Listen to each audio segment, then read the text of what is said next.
美国众议院议长14轮难产之后，麦卡锡最终获胜，他会带来一个什么样的众议院？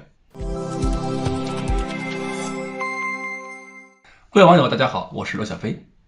美国共和党前一段时间呢拿下了众议院的多数党席位，结束了2018年开始美国民主党掌握众议院的这么个局面。对共和党来说呢，本来是个喜事儿，结果这段时间谁出来做众议院的议长这个位置，共和党内部是吵成了一团，反而成了民主党的一个喜事儿。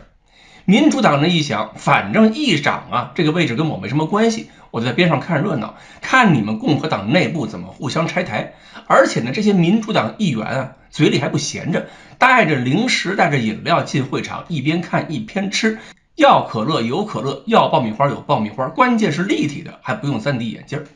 结果前后呢，这一季议长争夺战居然演了15集，美剧都是这个风格，情节跌宕，峰回路转，一会儿这个人是吸血鬼，一会儿那个人是狼人，演到最后一集才明确，原来议长就是麦卡锡。有人还查了一下，15轮投票最后产生议长，这个难产的程度啊，也就仅算是哪吒级别。历史上最多一次是投了130多次票，这才从石头里边蹦出一个猴子来。原来呢，麦卡锡对议长这个位置是踌躇满志的，结果连续斗争下来，貌似被折腾的有点抽搐了，因为他为了这个位置必须对党内不同派系做出太多的让步和妥协。按照规定啊，麦卡锡要拿到议长这个位置，必须拿到432张选票中的至少217张，但是前14轮投票中就总有人出来搅局，总差那么一点。其中最重要的就是党内那些强硬派，因为麦卡锡曾经公开表示过对特朗普的不恭敬，所以共和党内的特朗普势力当然对他进行阻击了。然后他就要找这些冤家对头，一个一个当面把好话说尽，而且这还多亏了特朗普出来劝那些反对者放弃反对，不要内耗太严重。结果就是麦卡锡虽然当选了，但是他必须牺牲很多权利。首先，由于共和党内部不够团结，那么麦卡锡未来就不得不对民主党的众议员也采取更多妥协态度，要靠民主党的一些选票去补自己共和党内部的票数不足。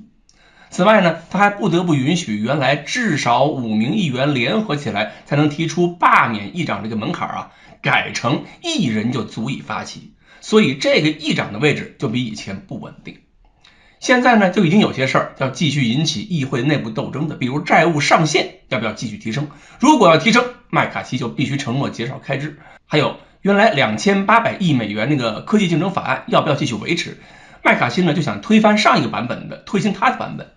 不过民主党现在也要琢磨，现在麦卡锡是夹在民主党还有共和党强硬派之间，有些事儿呢，民主党是不是还要帮一下他？因为如果不帮的话，弄不好什么协议都达不成，最后还要宣布美国政府关门。可要是帮了的话，又怎么打击共和党，给民主党争取利益呢？现在啊，最高兴的可能是乌克兰，因为麦卡锡说，如果他当选，给乌克兰的援助就必须继续下去，不能只是空头支票。而反对他的特朗普派则坚决反对继续支援乌克兰。特朗普毕竟是美国最大的俄罗斯挚友，主体思想就是联俄反中。现在看来，美国给乌克兰的资金还有武器援助还能得以维持。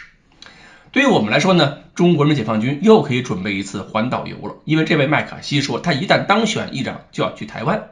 拜登是民主党，麦卡锡怎么会放过给这位民主党美国总统添堵的机会呢？上次佩洛西去台湾之前，在背后拱火特别积极的就有这个麦卡锡。